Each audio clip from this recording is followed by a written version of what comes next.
The new Volkswagen ID.4 electric SUV has been revealed. We're going to run you through all the important details and tell you how it compares to its rivals. But you know the drill. First, make sure you're subscribed to our channel, and if you're looking for a great deal on your next new car, then go to whatcar.com.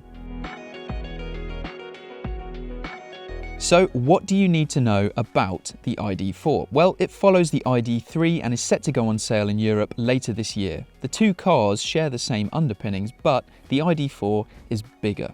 And while the Golf-sized ID.3 is aimed at the European market, the ID.4 is an SUV with a wider brief. VW hopes it will make a significant impact in North America and China, as well as Europe. It will eventually be offered with rear and all-wheel drive variations with 4 different power outputs and 2 different battery sizes. There's also talk of a hot ID.4 GTX with 302 brake horsepower. But what's it up against? Well, as an electric SUV, it's entering a segment with a growing number of impressive rivals.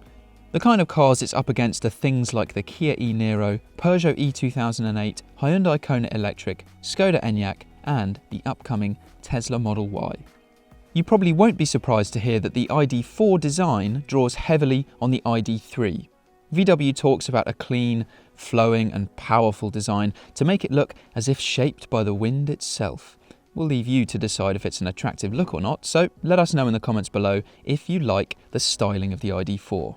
LED lights come as standard, and VW's automatically adjusting IQ light system is available as an option. You'll have a choice of 20 or 21-inch wheels initially. These flush door handles are standard and 4 different colours will be available. You can also add an exterior style pack, which gives you a black roof and black door mirrors, but with some of these silver bits too. The ID.4 is 4,584mm long, 1,852mm wide and 1,612mm high, with a wheelbase of 2,766mm, which is bigger than the Kia e-Niro, and for some fuel-powered context, that makes it 102mm longer and 13mm wider than the Volkswagen Tiguan SUV, all of which bodes well for interior space. And inside, again, it is very closely aligned to the layout and the design of the ID.3, which means it has a minimalist approach with not many buttons. There's a digital driver display with an optional augmented reality head-up display, and that essentially merges the display into the vehicle's actual surroundings. And the infotainment screen you get is either 10 inches or 12 inches, depending on the spec that you go for. The boot offers 543 litres of storage, which expands to 1,575 litres with the rear seats folded. That is very practical, offering more room than the Kia e-Niro, Peugeot e-2008 and the Hyundai Kona Electric. There won't be seating for 7 though. The ID.4 is strictly a 5-seater, but a 7-seat electric VW was previewed by the ID Rooms concept car, and a production version should arrive in the future. Plus, a coupe-shaped model based on the ID.4, likely to be called the ID.5, is also waiting in the wings.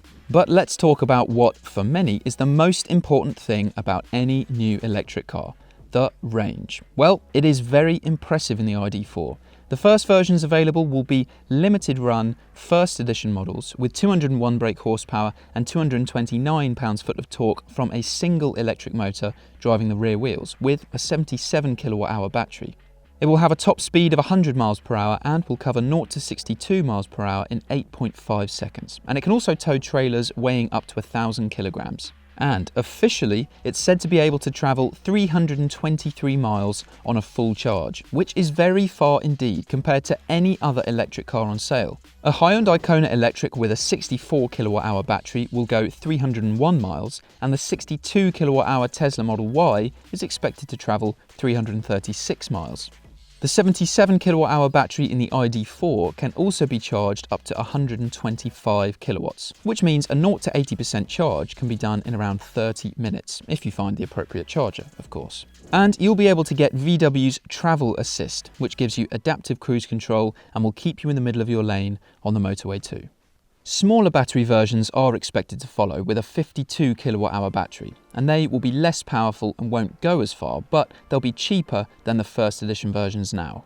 You can expect single electric motor versions with 146 brake horsepower and 168 brake horsepower with that 52 kilowatt-hour battery, and there will also be a 173 brake horsepower version with the bigger 77 kilowatt-hour unit. The twin-motor, all-wheel drive 302 brake horsepower GTX range topper is expected to follow next year, alongside a 262 brake horsepower version, both using the 77 kilowatt-hour battery. In Germany, pricing for these early ID.4 versions will start at around €50,000, with the highest spec version costing around €60,000. Pricing for the UK is yet to be finalised, but we expect it to start around the £40,000 mark. So that's what you need to know about the VW ID.4. Subscribe to our channel, go to whatcar.com for a great deal, and while you're here, why not check out some of our full electric car reviews too.